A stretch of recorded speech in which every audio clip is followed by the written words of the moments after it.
Ready? Hey, everybody. Hey, Pop. Hello, everybody.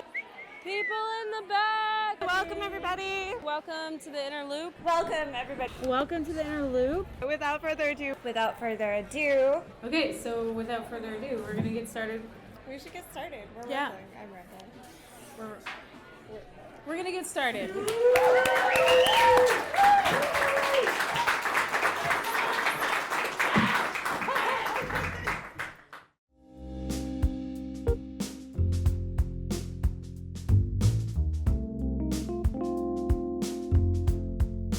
Welcome to the Inner Loop Radio. I'm Rachel Coonce. And I'm Courtney Sexton. Thank you for joining us. If you haven't already, remember to subscribe to our podcast, leave us a review, and check out our website at theinnerlooplit.org. For any new listeners out there, here on the Inner Loop Radio, we delve into all things creative writing, whether that be inspiration or craft, publishing or editing, how to make a living, or just how we all sit down each day in front of an empty page. We invite friends and local writers onto the show to talk about their writing journey, what inspires them, or to delve deeper into craft. On today's show, we want to talk about feedback. Whether you go to an MFA and sit in workshops where your peers give you feedback, you send your work to editors and pay for professional feedback, or if you just get feedback from friends and family, feedback seems to be a big part of the writing process. But how useful is it? Instead of a formal interview with people who know more about this subject than we do, because there aren't any, we thought we'd have a roundtable conversation with a couple of our writer friends with whom we happen to be in a writing group where we give each other feedback. Here with us are Dan Knowlton and David Pfeferman. Welcome, guys. Thank you. Hello. For having me. Awkward. Let's try that again, guys. Welcome, Dan and David. Thank you so much for having me. I'm so excited to be here. Yeah, that's better. Thanks. Okay, so let's talk about the value of feedback. Is feedback useful? Yeah. Oh, yeah. It's useful if it keeps you writing. It's That's what. If what? If it keeps you writing. Yes. Yeah, that's a good point. Say more, David. I just think, yeah, I don't know. Sometimes people want to people think, some people in my experience seem to think feedback is like an opportunity for them to air I don't know, some kind of distaste for certain kinds of writing or certain, things like that, or, complain about things they see on the page. And so You seem to be speaking from experience, David. I mean, I've been in a lot of workshops. So yeah, I would say you have to have some resilience. Yeah. If you're going to engage with feedback, because obviously what's most important is that you keep writing. It doesn't matter what other people think, really. Yeah, I think that's a really great point that is probably sort of undervalued when you're thinking about talking about somebody's work, that the person needs to feel encouraged to keep going. I feel like so often feedback, especially in workshops, is focused on how a piece can improve, and people often skip over what is working, when often, a writer really needs to know when they're doing something well so that they can say, okay, this part's good, I can not worry about this. Because most writers, at least myself, I'm like obsessed about every word. And so if you don't tell me which parts are working, I'm going to keep reworking them and trying to make them more perfect. So if you say, hey, this part is really working, what you're doing here is right, so you can just put that in the checkmark list and focus on, this other part that needs more work. I think that's like so much more useful than just saying, here's everything that's wrong about this piece. And then I go in and I'm like, well, I just spent like 10 years writing that piece and it's shit, and now I'm going to throw it away and I suck. You also sound like you're from experience. What, Dad? Have you never received negative feedback? Dan's like, I only get positive feedback, and I only can hear positive feedback. I don't even hear negative feedback. No, but truthfully, I think there's something to... Sorry, I don't know who I'm talking over, but I think that feedback and criticism, in the sense of like criticism with a capital C, are really integral to creativity and the arts in general. and when we get down to the micro level, if we're talking about being in like writing groups or workshops or whatever, the compliment sandwich formula does work really well, because it's like you get the lead in, you get to, right as you're saying, that thing that is working, you get to hear that because you may not know. A lot of people think it's obvious, but like it's not always obvious. And then get into the, okay, where can things, be massaged, improved, played with, try something different. But then you don't get discouraged when you come back at the end with a, but then this was also really good. And you like can move forward and continue writing. Yeah, I think the best feedback groups or workshops or writing groups I've been in had set some kind of ground rules and like guidance on how to give feedback. And some of the better workshops I was in my MFA program were when it was really clear that we weren't trying to say like, if this were my piece, how would I want it to be? Like what would I want to do with the piece? And instead, there was an effort to try and like understand what the piece was trying to do and what the author was trying to do, and then give feedback towards that goal. Trying to kind of remove yourself from, like if you're reading a genre or something that you really don't normally read or don't normally like, even trying to still make the effort to understand what the piece is trying to do, and then give feedback to, push it on its way. Yeah, I think that's interesting, and I hear what you're saying about setting ground rules. I think the book that's really popular is Craft in the Real World by Matthew Solis, and he talks about the critical workshop. In his experience, like when he heard feedback in a classic workshop setting, it revealed more to him about the critic than it did about the writing, which I often feel. And so he suggests a new way of doing a workshop where instead of the cone of silence, which is the traditional way where the author can't say anything during the whole critique process, it's actually more interactive with the author, and like the students can ask the author questions, make observations, and kind of provide suggestions if the artist wants them, if the writer wants them, which I think is like a very careful way of going about it. But um, I wonder about feedback. I guess this question came to my mind because um, a lot of times I'll ask for feedback, and in the moment, I'm like, oh, that's like, I might feel one way, but then later I feel a completely different way. And a lot of times I really have to pick and choose like what I'm going to pay attention to. Like, and that process is very difficult. It's like harrowing process, right? Because you're like battling with your ego and your super ego, and you're saying like, is this like, does this feel right? Does it feel wrong? And does it feel wrong because my ego's bruised, or does it feel wrong for some more fundamental reason, like that, that's not what I wanted to do with this piece. And that's like often marinating on the feedback for days, weeks, months, even years sometimes, thinking about like, is this right for my piece? And so I wonder, like, when do you seek out feedback, and like, how do you, maybe for each of you, like, how do you know? Do you have like a way that like, do you trust your gut, like right away, like that's wrong and don't ever think about it? Or do you agonize like me? No, yeah, that's a really good. I think I generally like to have a piece complete before I start asking for feedback or like an editorial eye, or to start working with an editor. Who I will say at this point in my writing career, both creatively and otherwise, I always appreciate an editor. I'm like, please come on in.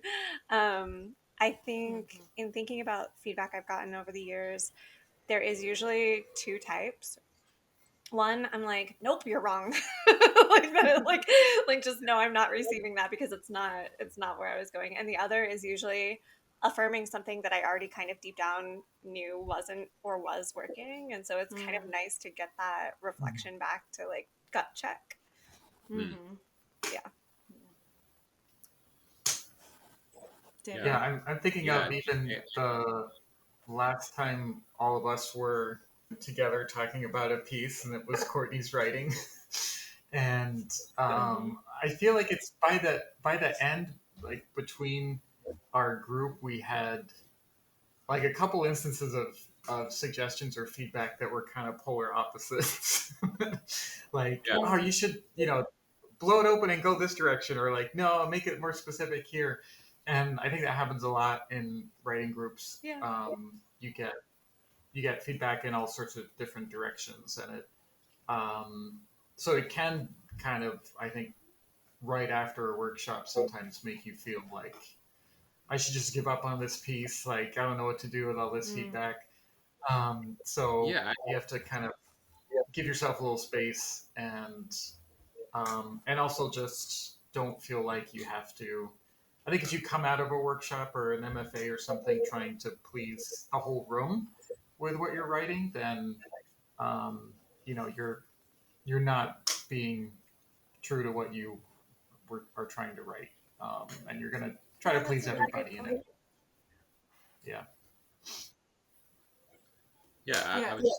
I was just going to Sorry, say. David, I know you're trying to jump in, but I just want to make a distinction between like the kind of feedback that Courtney was talking about and the kind of feedback Dan was talking about. Yeah. Because I feel like it's sort of an important distinction. And then David, I'll let you jump in with what you were thinking.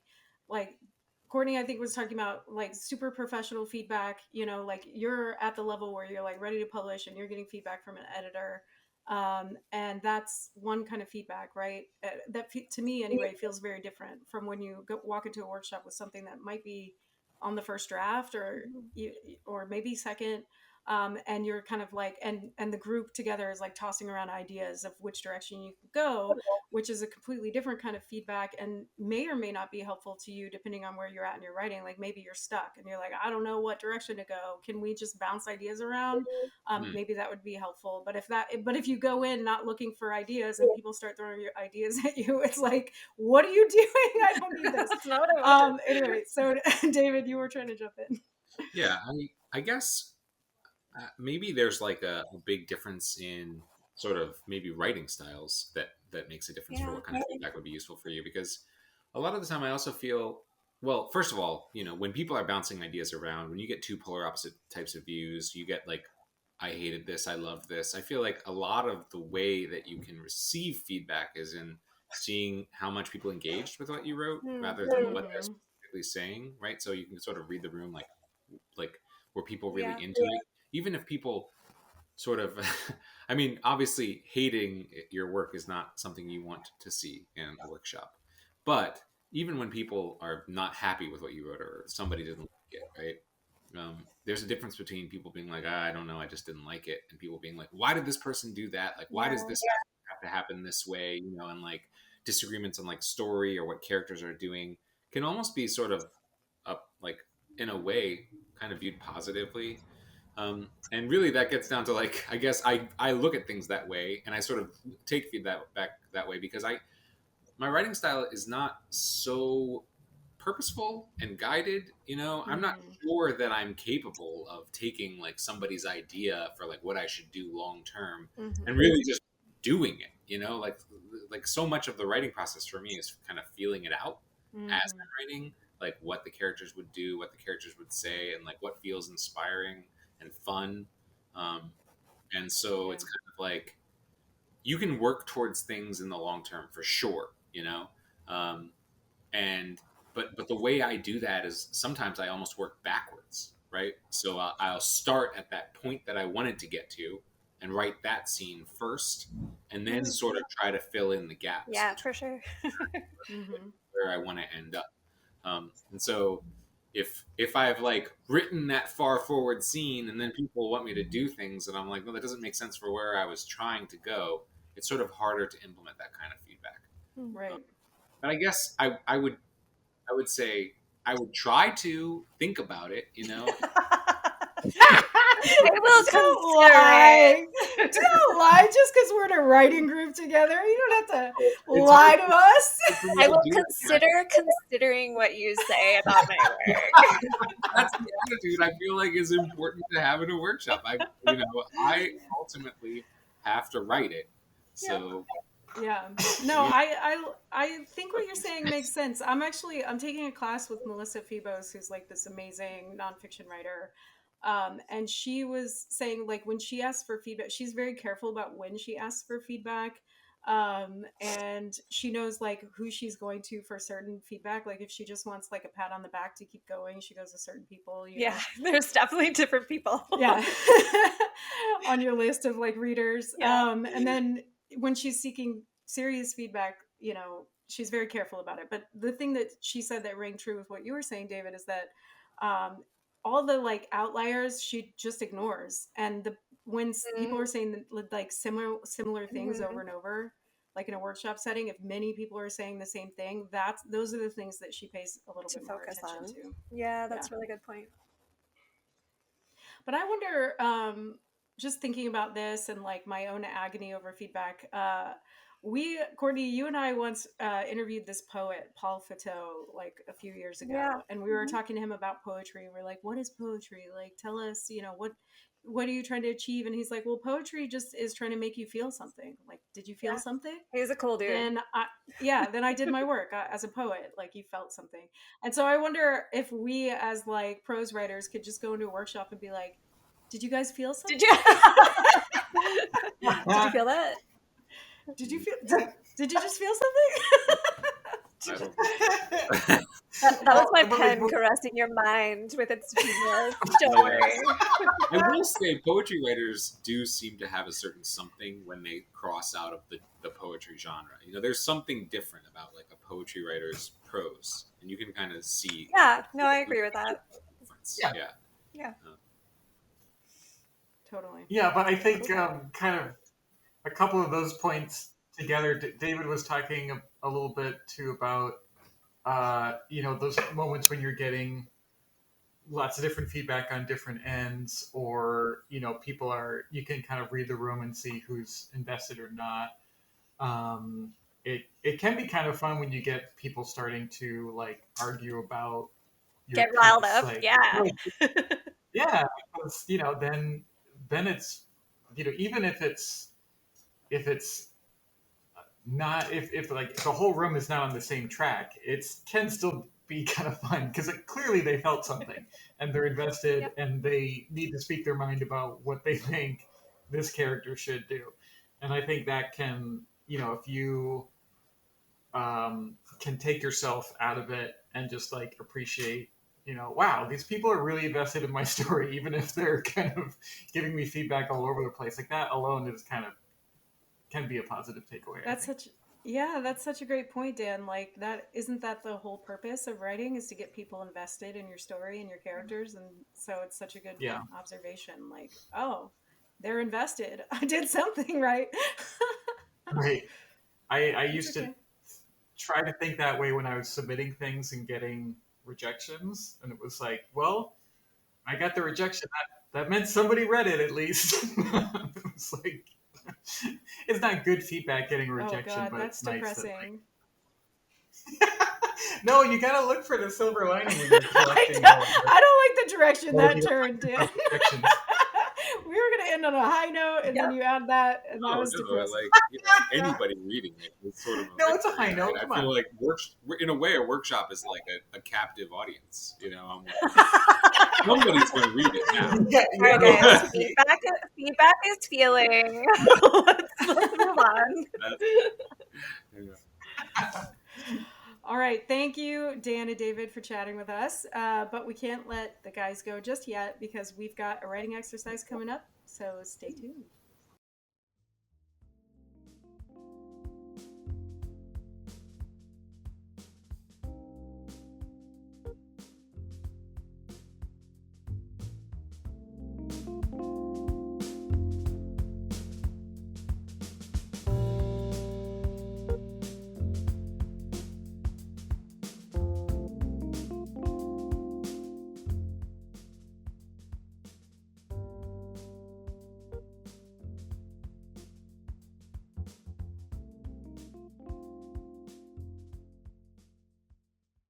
Welcome back to the Inner Loop Radio. We turn now to our old friend, the writing exercise, only this time with a feedback element. Before the show, the four of us wrote the first page of a novel, or maybe a few sentences because we only did it for 5 minutes.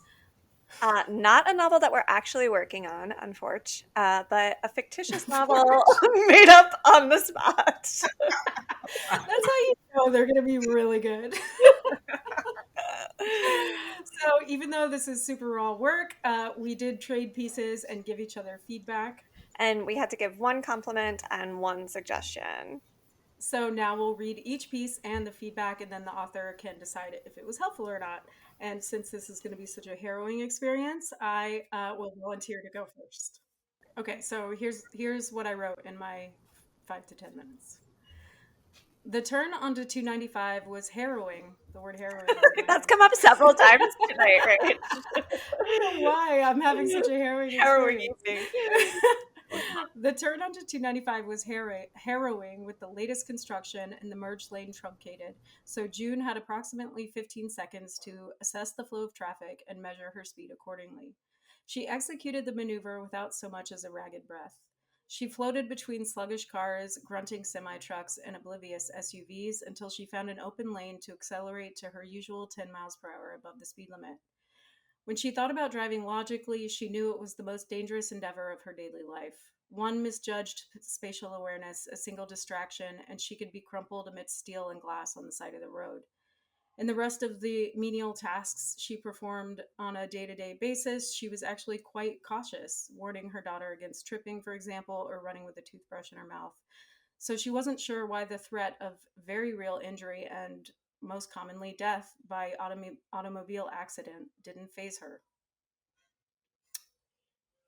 So here's our feedback. Compliment. I get to start with a compliment. I already feel good. Starting in a scene with action and quick movement is a good way to pull readers in, and the mention of injury and death gives us something foreboding to look for. That's not a theme in my writing at all. Suggestion.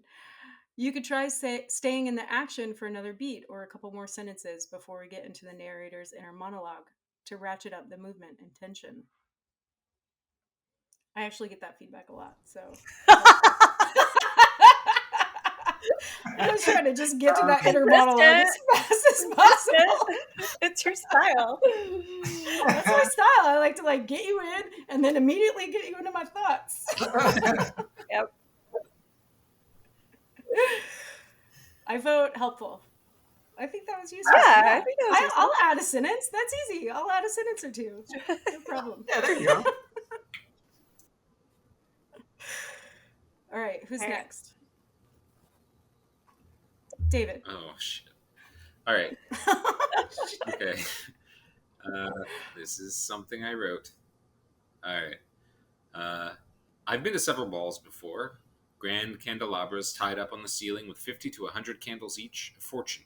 Dripping wax onto the floor, and the dancers and the servants, especially the servants. Burns worse when you're a servant, of course. The nobles in their fancy velveteen doublets and hose and hats barely notice the occasional drip of hot grease. They barely notice a lot of things, like the pockmarks from syphilis on each other's faces, the stench of their barely washed bodies, but with a few female servants' eyes all widen in terror as they push through the crowd with a platter of food or ale held above their heads. Anyway, a ball. And of course no ball is complete without the obligatory grandstanding by everyone present. Some lord is making a speech at the top of the hall to the titters and polite claps of his lordly audience, all of them oh so polite and genteel. I sip politely from my tankard, which a servant has politely refilled on passing, and raise the cup high in praise of Lord whoever the fuck. None of this has anything to do with the reasons we are all here, of course, which is the most important of business, the highest of business, the most lordly business of the lords and nobles and whatever business. We're here to make war, and in the end, of course, war is all about the ducats. Since this is a German castle, you might think we are here for German lords and their German business, but Europe at this time is more like a patchwork quilt of shit. Did you seriously just write that in 5 minutes? Yeah, he did. That's what the inside of David's brain looks like. A patchwork quilt of shit. Yes. And Rachel had some comments. She said, love the voice and how you're entrenched in it from the start. Very strong. Yeah. Mm-hmm. She said, I would make this more active to break up the voice and show the contract between how the Lord feels about himself and how the narrator feels about him. Interesting. Yeah, I mean, Yeah, I wanted to know who the character was, like, immediately. I was like, what place does this person have in this whole scene? Yes, yes. Um, fair. Yeah, I would keep writing for sure. There, yeah. I would keep writing. That's good. I would take that. Say that's good comments because I would want to keep writing to clarify. I'd be like, well, I'm going to Mhm. say this. Let me say this now. Next, right? Yeah. So Yeah, yeah. nice. Okay, we're 2 for 2. This is nice. This is encouraging. I thought this episode was going to go a whole different direction. We were going to be like, don't get feedback. Oh It's no! I thought that. Too. I know, David, I'm surprised you didn't die hard on that cross. Well, you guys give good feedback. So Aww. Okay, Alright. Courtney. Yes. Okay. If you were an animal, what kind of animal would you be? I am an animal. No, Daddy, what kind of animal? Humans are animals, but we're boring. I would be a seal because I like to swim and because they're friends with mermaids. Is that so? Did you know that a seal is the reason I met your mother? Tell me the story, Daddy. The dead glow of the nuclear wasteland that was Seattle was visible from aboard Misery Loves Company. Alistair was on deck when it came into view, and his heart sank at the sight of what it was and might be. He drew a cigar from the breast pocket of his windbreaker and held his hands low with the light against the wind coming down from the strait. That's all I got. And David said, I wish I had written this instead.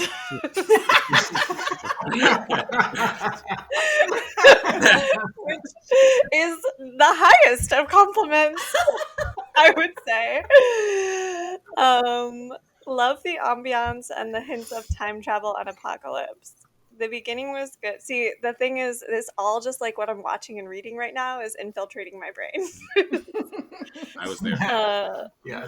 The beginning was good, and the second part makes it fire. Jesus, David. David's like, here's 10 compliments. Because he doesn't believe in feedback. He's really I don't been believe in feedback. Are there holding his he tongue. wants to know, are there mermaids in this story?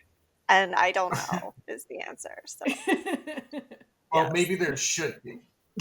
If you put mermaids in the first sentence, In the first sentence. there have to be mermaids.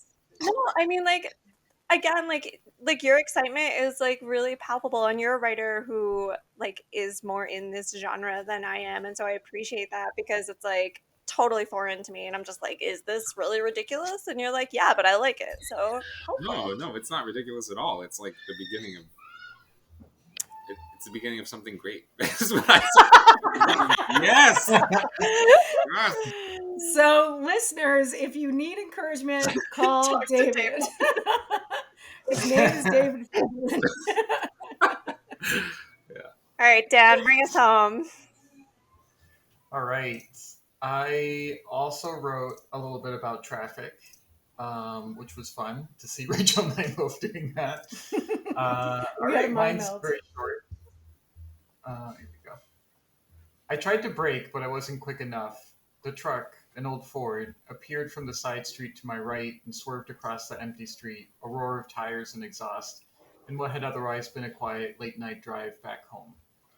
I'd hoped the damage was minimal, but the crunch of metal wasn't promising. I took a breath, put on my hazards, and pulled to the side. Before I could gather my thoughts, she was stepping from the truck and walking toward mine. Look, it's been a crazy day, she said. I had rolled down my window, but hadn't even stepped out of my car. She took a look at my car's grill. It's fine, I'm fine. Let's call it good, okay? In the passenger seat of her car, I saw another head turn to look with eyes wide. I was trying to write that in a rush when I had to let's wrap it up note from Rachel. Okay, let's see about the feedback I have from Courtney. Okay, so in the first section, she says, I want this to be a little more clear, like as if I were a witness, though not much longer, because I think that would take away from what's to come. Like a witness to the accident, I mean. Yeah. Yeah. And then Did you skip on the little snippet of dialogue, I love how immediately I get a sense of who this character is without you describing anything about her. Thanks.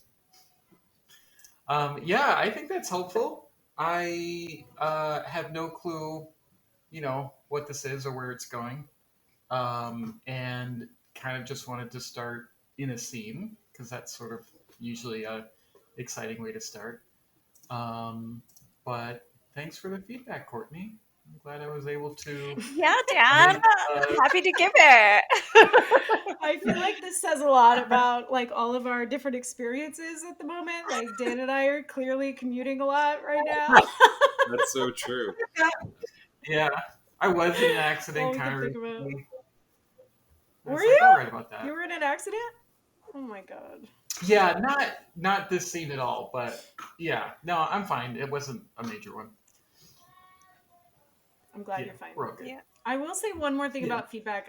I that I didn't get a chance to say. I feel like it's actually more useful to the person who's giving the feedback than the person who's getting feedback because you have to really think You have to about think. Yeah. the writing and Yeah. like think about what makes it good, why is it not good, and that teaches you to think critically about your own writing. Yeah, I totally agree. Yeah. So That's a thank really you good guys for point. letting me read and critique your work. Thank you. Even if you ignore everything I say, it doesn't matter. My work. Do we ignore your feedback? I don't know. I don't see follow up drafts. Yeah, I guess that's true. Anyway, thank you both for being on the show. It has been such a pleasure. Yeah.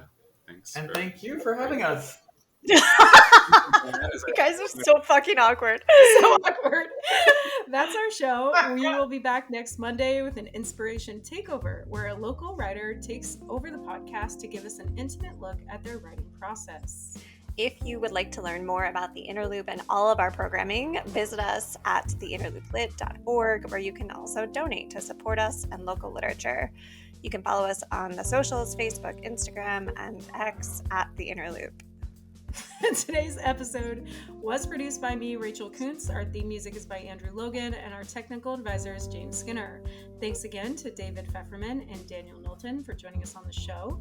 If you enjoyed today's episode, please send us your feedback. I see what you did there. Really, we want your feedback. But actually, we want your feedback. Shoot it to us in a note or leave it in the review section of your podcast app.